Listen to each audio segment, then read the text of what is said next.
encore, Clermont-Ferrand organise la Semaine européenne du développement durable. Il y a encore énormément de problématiques liées au développement durable, donc on a besoin de faire de la sensibilisation auprès des habitants. Vous pourrez y découvrir ce que fait aussi bien la ville que d'autres structures associatives ou des laboratoires de recherche et ce que chacun peut faire à son niveau. Donc au cours de cette semaine, nous allons travailler avec de différents partenaires. Il y aura des animations, des expositions, des visites des sites de la ville où nous prenons en compte les questions de biodiversité. Il y aura plusieurs soirées, une en partenariat avec Sauve qui peut, le court-métrage, où nous aurons des courts-métrages projetés en lien avec le développement durable. Une soirée débat aussi sur l'alimentation de proximité et la qualité de l'alimentation. Aussi une conférence sur la pollution lumineuse, un sujet encore peu abordé. Nous aurons aussi une soirée active avec du cinéma en plein air alimenté par les spectateurs qui devront pédaler.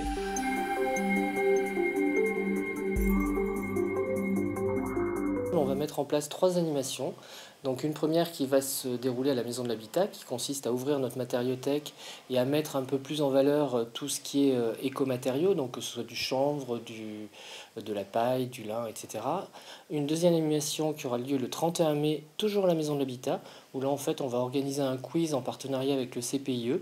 On va poser en fait un ensemble de questions, à la fois sur les éco-gestes, à la fois sur la biodiversité, et ça va permettre aux particuliers de participer et de passer un bon moment, on l'espère. La dernière animation, c'est le 3 juin, et là c'est Place de la Victoire.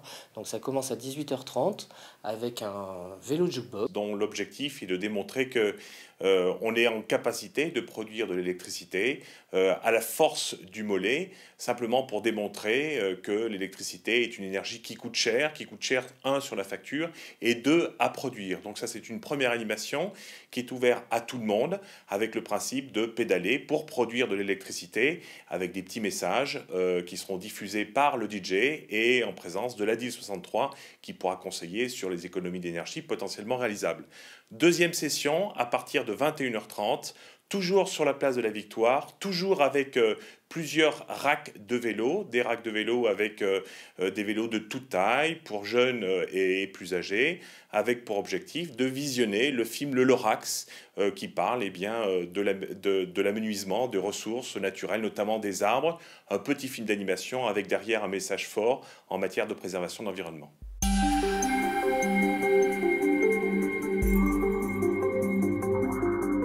Alors au musée Lecoq, le samedi 4 juin, on va proposer la découverte du ciel étoilé dans un planétarium gonflable. On rencontrera également un astronome. Dans ce planétarium, nous pourrons découvrir la grande ours, la petite ours et son étoile polaire, la constellation du Dragon. Nous pourrons voir aussi Orion qui nous emmènera vers les Pléiades. Et vers les Pléiades, on sait que c'est le coin du ciel des étoiles filantes.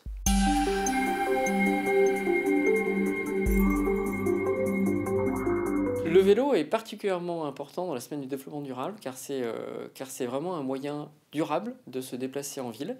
Et c'est ce que prône l'association Vélocité 63. Le vélo en ville, c'est bon pour la santé, c'est économique et en plus c'est le moyen de transport le plus efficace. Vélocité 63 organise pour inaugurer la semaine du développement durable la fête du vélo, place de Jaude, samedi 28 mai. Donc ça consiste en un village permanent entre 13h et 18h, ponctué de plein d'animations. Donc un stand de la sécurité routière pour apprendre à faire du vélo pour les enfants de 6 à 12 ans, diverses associations en lien avec le vélo et une grande balade urbaine organisée à partir de 15h pour que les vélos prennent possession des rues de Clermont-Ferrand.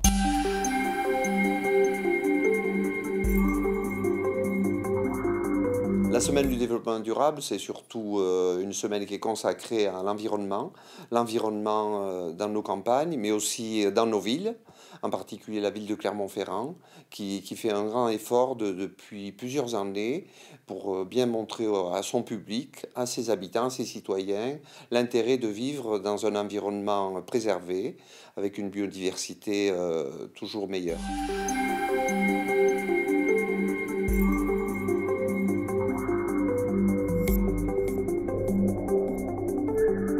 Je vous invite à consulter en ligne le programme où vous trouverez tous les détails, les heures, les lieux de toutes ces activités et à venir y participer.